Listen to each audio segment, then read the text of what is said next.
Mohon izin Bapak, selamat pagi, malam, siang Bapak. Selamat pagi, siang, malam Bapak. Perkenalkan, di sini nama saya Theodor Fabrika Brahma Paung. Saya dari kelas AB 4603 dari Prodi S1 Administrasi Bisnis dari angkatan 22. Mohon izin untuk membuat video tentang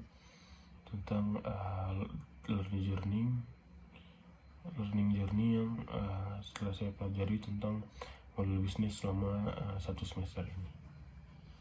Mohon maaf apabila ada salah kata atau keliru dari pernyataan yang saya sampaikan ini Bapak, karena mungkin saya kurang memperhatikan atau gimana di kelas, tapi apapun itu saya selalu memperhatikan dan selalu saya kembangkan apa yang saya pahami. Kita mulai dari yang pertama.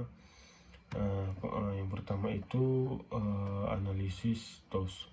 TOS analisis itu adalah metode analisis strategis yang mempengaruhi antara internal dan eksternal. Kalau saya tidak salah, internal itu namanya strength dan eksternal itu namanya weaknesses. Nah, untuk menggapai kedua ini harus adanya opportunity dan traits untuk menghasilkan strategi alternatif yang akan mengidentifikasi cara terbaik untuk memanfaatkan peluang atau mengatasi tantangan yang dihadapi oleh organisasi bisnis gitu. Lalu yang saya tahu juga yang kedua itu ada empathy map canvas.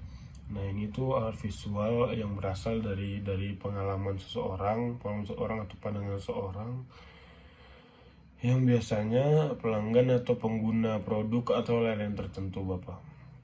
Nah, ini tuh membantu tim bisnis atau desain untuk merinci dan direalisasikan apa yang dirasakan, didengar dan dilihat.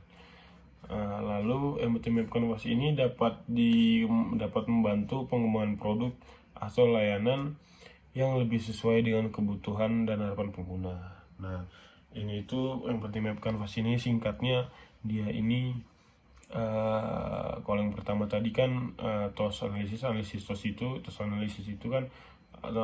itu membantu organisasi bisnis dengan cara alternatif. Nah, kalau empathy map ini dia itu berasal dari pengalaman atau pandangan seseorang. Nah, nanti direalisasikan apa yang dirasakan, didengar, lihat dan dipikirkan oleh individu tersebut dan dirincikan melalui desain-desain tersebut, atau mempermudah para desainer, atau merincikan desain-desain tersebut bisa mempermudah desainer dalam pengembangan produk layanan lebih sesuai dengan kebutuhan pengguna. Lalu kita masuk ke dalam value proposition canvas. Nah, ini tuh adalah alat bisnis yang memvisualisasikan nilai suatu produk atau layanan dan mempunyai dua elemen utama. Yang pertama ada customer profile dan value map. Nah, kita sekarang akan membahas customer profile dulu. Nah, customer profile ini dia yang mendeskripsikan pemahaman tentang target pasar dan pelanggan. Nah, itu adalah customer profile. Kalau misalnya value map ini yang merinci bagaimana produk atau layanan tinggi yang memenuhi kebutuhan, mengatasi masalah, lalu atau memberikan nilai tambah bagi pelanggan.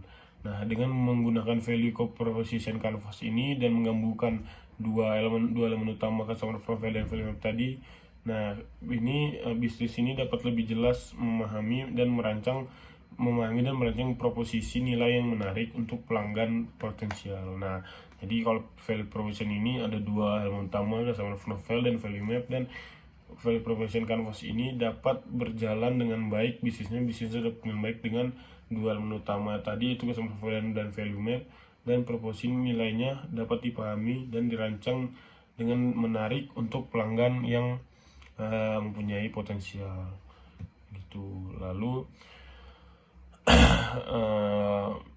kalau misalnya diurutkan dari 1, 2, 3 tadi, yang nomor 3 dan nomor 2 yang cukup menarik, namun tidak bisa dikesampingkan bahwa tos analisis juga adalah salah satu hal yang paling penting dalam membangun bisnis, yaitu karena adanya pihak internal dan eksternal untuk membangun kerjasama. Karena apabila tidak ada faktor internal dan eksternal, maka tidak adanya partner bisnis yang akan menselaraskan perusahaan bila ingin membuat silaturahmi antar perusahaan. Lalu yang terakhir, yang saya tahu yang terakhir adalah bisnis model canvas. Bisnis canvas adalah alat manajemen strategis yang dikembangkan oleh Alexander Osterwelder yang membantu atau merinci memvisualisasikan elemen kunci dalam suatu model bisnis. Nah, dia ini membuat 9 blok utama. Yang terutama itu ada termasuk segmentasi pasar, lalu suatu model bisnis yang proporsi nilainya, lalu saluran distribusi, lalu bisnis yang hubungan dengan pelanggan, lalu sumber pendapatan, kegiatan kunci, sumber daya kunci, mitra kunci, dan struktur biaya.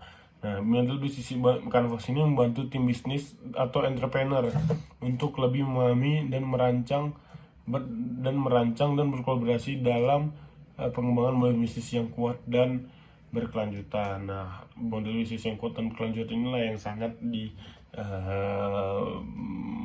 diperbantu oleh bisnis model canvas ini untuk tim bisnis.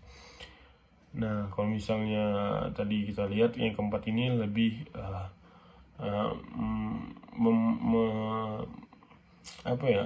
lebih modern karena dia berkolaborasi dengan beberapa aspek dengan mempunyai 9 blok utama tadi. Oke, Bapak, mungkin segitu saja Bapak yang bisa saya sampaikan. Mohon maaf apabila ada salah kata, salah penyampaian. Terima kasih, saya Theodor, mohon pamit.